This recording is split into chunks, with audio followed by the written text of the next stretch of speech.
Before we get started, I want to preface this with something. I am not telling you to go balls to the wall and quit your job. No, don't do that. I know some of us dream about that day that we hand in that resignation letter and we, chuck up the deuces to boss and just say, hey, I'm going to backpack across Europe. Cool, but please, before you do that, let's make a plan. Let's put a strategy together so that you're not out there with nothing and no backup plan, okay? So I just wanted to start with that. So actually, let's get started on this list now. All right, number one is you've stopped learning and you've stopped growing. Basically, what ends up happening when you get to a job is you're excited, you're starry-eyed, bushy-tailed, and you love it, right? And then maybe 3-4 years into it, it could be less for some people, it could be more for some people, but just, you know what it is for you.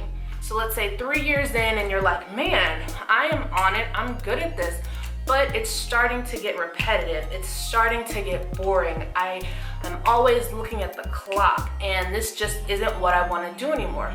At that point, you've learned pretty much all you can learn from the job and kind of from the people there. So that's when you actually should start thinking about moving into a different position.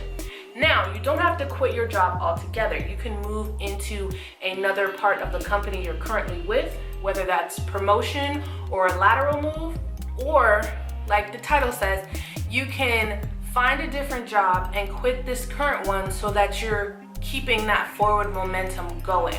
So you always want to be learning and growing within your job. Otherwise, you get bored or you get content and you don't feel like you have to move up. Some people feel like, you know what, I'm here, I've made it, I'm done. Kudos to them.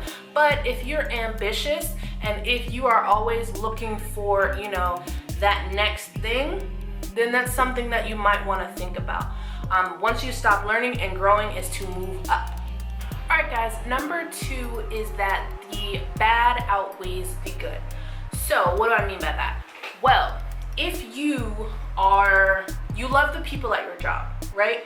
They're awesome, they're amazing, but the salary's kind of trash and you're not sure if your benefits will even cover a scraped knee, much less anything more serious, then it might be time to look elsewhere.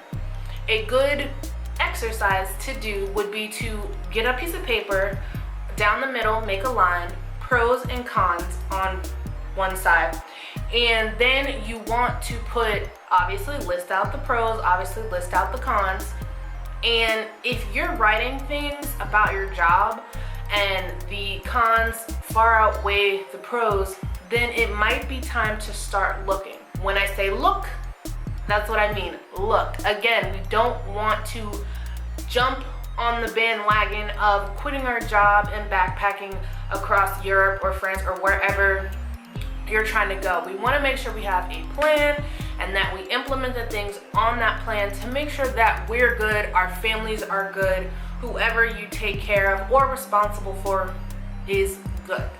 If you guys are liking the content so far, I want you guys to hit that like button and consider subscribing because I bring you something new and awesome every week on career advancement and how to actually build confidence in yourself and your skills.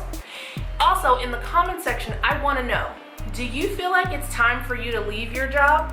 And if so, let me know in the comments. All right, number 3 is you live for the weekends and after 5 p.m. and that is just no way to live. Honestly, if you're always staring at the clock because you want to leave, if you always know down to the second how much time you have, it's not a really good way to really be productive, and it's not a good way to spend your time at work. Obviously, we all know what time we get off, right? Not trying to be some mythical, I love it every second. No, we all know what time we get off. But if you're counting down the seconds, the minutes, the hours every day, and then on Friday afternoons, you are living it up like extra hard, and on Sunday nights, you're just feeling so depressed, then something's gotta give. At this point, we need to make sure that we've started looking And B, ask for some help. I know a lot of people don't know what career coaching is, and that's really why I started this channel. I started this channel to help people and to help young professionals get out of these crazy situations where they feel like they have to stay because it's a check. You can get a check there, here, there. You can get a check anywhere and at any job.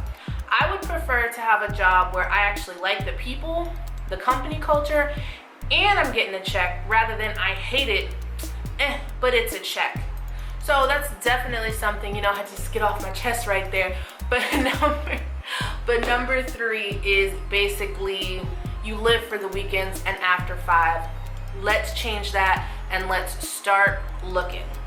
Number 4, you are burnt out. It's causing you stress and anxiety.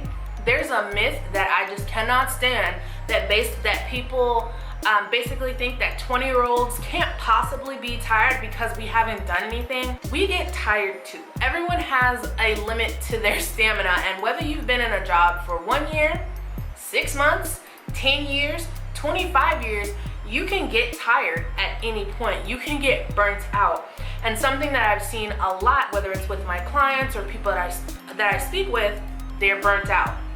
They're underpaid. They don't feel respected. And they continue to let this cycle go on because sometimes they don't even know why. It's just the norm. It's the norm to have a job, and maybe you like your job or maybe you don't. And that's why I'm here. I want to change that norm. It's not maybe I like my job. It's yes, I like my job. Yes, I get paid well. And yes, I am respected. And number 5, it's just naturally time to move on. This is for the people that, they do like their job. They might even love their job. But as a natural progression, as a natural forward momentum in time, it's just time for you to do more. It's time for you to be promoted. It's time for you to have more responsibility, or it's time for you to find something new. It's not like how it was a generation before us when you'd stay at a company for 20 years, you'd retire, you get that pension, and you'd be okay. The career ladder is changing.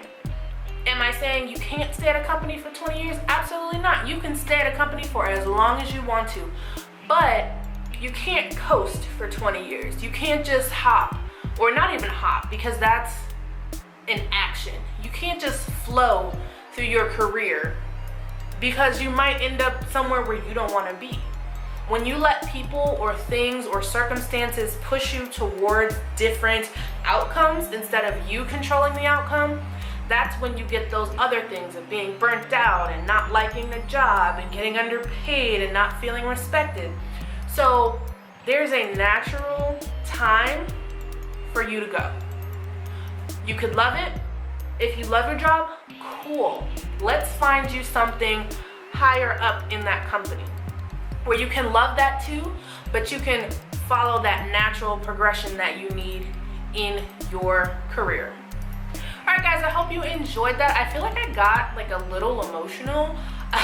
Maybe not, I don't know, you let me know.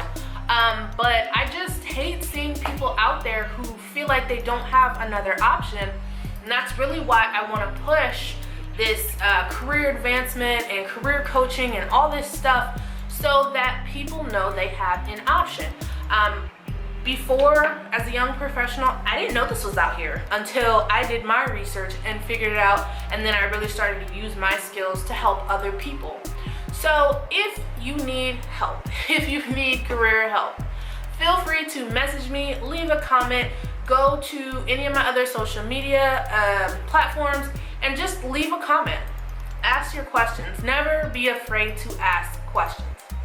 Alright guys, that is it. I hope you guys really enjoyed that video. Don't forget to like and possibly think about subscribing if you like the content. And I will catch you guys on my next video. Bye.